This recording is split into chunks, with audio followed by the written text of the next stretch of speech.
Hi, today we're going to talk about alkalinity. It is one of the most fundamental aspects of water treatment. Some people might tell you it's the root of all evil, but I don't think so. We're going to explore it, we're going to talk about the different kinds of it. If this doesn't blow your mind, you've got no emotions. Are you ready? Let's go. So generally when we're talking about alkalinity, we'll be looking at a graph like this.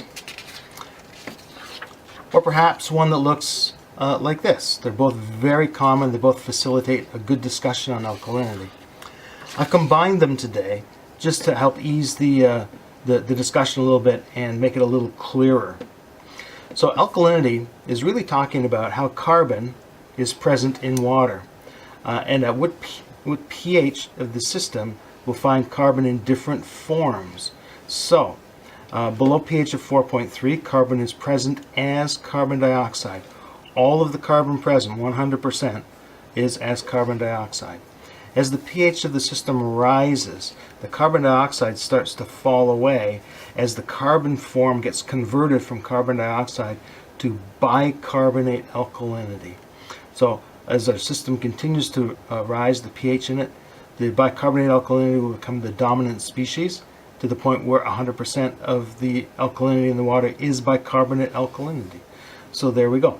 Carbonate alkalinity starts as the pH sample continues to rise. The bicarbonate portion starts to drop off as the carbonate portion starts to rise. So whether you're moving up the scale or down the scale, you're just moving carbon around and changing the form of it from either carbonate alkalinity at the higher ends, bicarbonate alkalinity in the middle, and carbon dioxide down at the lower pH ranges. The amount of carbon doesn't change. It's always expressed as kind of 0 through 100%. It's just the form that the carbon is in changes. Carbonate, bicarbonate, carbon dioxide. Now, as the pH of the system rises further, rises above a point roughly around 10. You can also get hydroxide alkalinity present in the sample. This typically occurs in steam systems where the water is under pressure and temperature. In industrial water samples, cooling systems, that type of thing, you typically don't see the hydroxide component of alkalinity. So you're generally riding that bicarbonate curve down and out as the carbonate curve is going up. In a boiler system at above pHs of 10, where hydroxide alkalinity starts to form, it forms in exclusion of bicarbonate alkalinity. So those two are never present at the same time. So depending on the water source that you have, boiler water, you'll see the hydroxide curve starting to appear. Industrial water, you typically don't. Now, these lines here, the P line that is the endpoint for phenolphthalein alkalinity and the titration, and that's about 8.3. The M point here is for a methyl orange alkalinity titration, and it's about 4.3. So if you have a sample of water and you put a phenolphthalein indicator in and you get a nice color to it, the pH of the sample is on the north side of 8.3, so you've got a pH up in this range, and your alkalinities will be of these types. If you take a sample and you put your phenolphthalein indicator in and it doesn't change, that means your pH is somewhere below the indication point for the endpoint for P alkalinity, and your alkalinity is in the bicarbonate range with some carbon dioxide in the water. So that's a really nice demarcation of the kinds of alkalinity that you'll have present. Now, with that, there comes a set of rules to help us understand what kinds of alkalinity are there. So for instance, if P equals 0, so we took our sample, we put some phenolphthalein alkalinity indicator in, and P equals 0, and then we put some methyl orange indicator in, and we titrate down to our endpoint of 4.3, and we get, let's say, 100 ppm of alkalinity as calcium carbonate.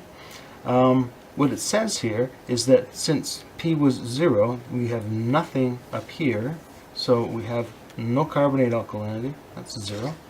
We don't have any hydroxide alkalinity because that's up here too, so that's 0. So all of the alkalinity present has to be in the bicarbonate form, and that of course we can easily see on the chart here because that's where our sample indicated. So all of the alkalinity present is as bicarbonate. So if P is 1/2 of M, so let's titrate again, we get 100 ppm, so less than 1/2 of M, so let's say it's 30 as an example, then M minus 2P will be the bicarbonate, so M, that's 100 minus 2P, twice 30 is 60, so we're going to get 40 here. And twice P, 30 times 2 is 60, and 0. So bicarbonate alkalinity is 40 ppm, carbonate alkalinity is 60 ppm. If P equals 1/2 of M, so M is still 100, so P equals 1/2, so that's 50. Twice P is the carbonate alkalinity, so that's 100 ppm, and there's no hydroxide alkalinity, and there's no bicarbonate alkalinity. You see the amount of alkalinity in each case here must add up to the total alkalinity in the sample. So if P is greater than 1/2 M, so let's go with 80, we'll still stay with our 100 here. So 2P minus M will give us an indicator of hydroxide alkalinity. So twice P is 160 minus M 100, so 60 ppm there. And 2M minus P, so the M is 100 minus P is 80, twice that would be 40. Okay, and 0 for the bicarbonate. So that means we're playing all the way up in here, and there is no bicarbonate alkalinity present. It's all in the form of hydroxide and carbonate. Now this twice P minus M to determine hydroxide alkalinity is a rule of thumb, and depending on what's in the water, this might not be a good rule of thumb to use for boiler water. So there could be things in there that give you interferences on the alkalinity test, things like sulfides, bisulfides, ammonia, phosphates, that type of thing. So there's a different test that you can do to titrate down to an OH alkalinity level. So determining OH by titration is typically a better method than using the 2P minus M. If P is equal to M, P is equal to M. So M is 100, P is 100. Okay, so that means all of the alkalinity present is as hydroxide alkalinity. And if M equals 0, so put phenolphthalein indicator in and nothing happens.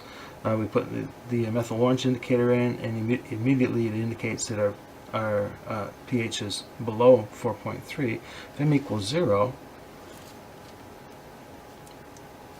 then we have no bicarbonate, no carbonate, and no hydroxide, and we are down here in this free mineral acidity area, and all the carbon is present as carbon dioxide.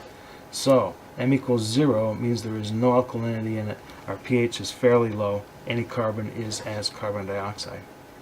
So this type of chart will help you determine the kinds of alkalinity that's in there. It doesn't help you determine how much alkalinity is in there. These carbonate species distribution in an industrial water is really a buffering environment. So you could have, let's go with this, ppm of CO2, ppm of bicarbonate, minus, and pH. So you could have pH of 7.0 in the system. We could have 5 parts of bicarbonate alkalinity, and let's say 1 ppm of carbon dioxide. You could also have 5 ppm of carbon dioxide, 25 ppm of bicarbonate alkalinity at a pH of 7.0. You could also have 250 ppm of bicarbonate alkalinity at a pH of 7.0 and 50 ppm of carbon dioxide. You could have 100 ppm of carbon dioxide and 500 ppm of bicarbonate alkalinity at a pH of 7.0. And all this is showing you is that the pH is kind of independent of the amount of alkalinity that's present.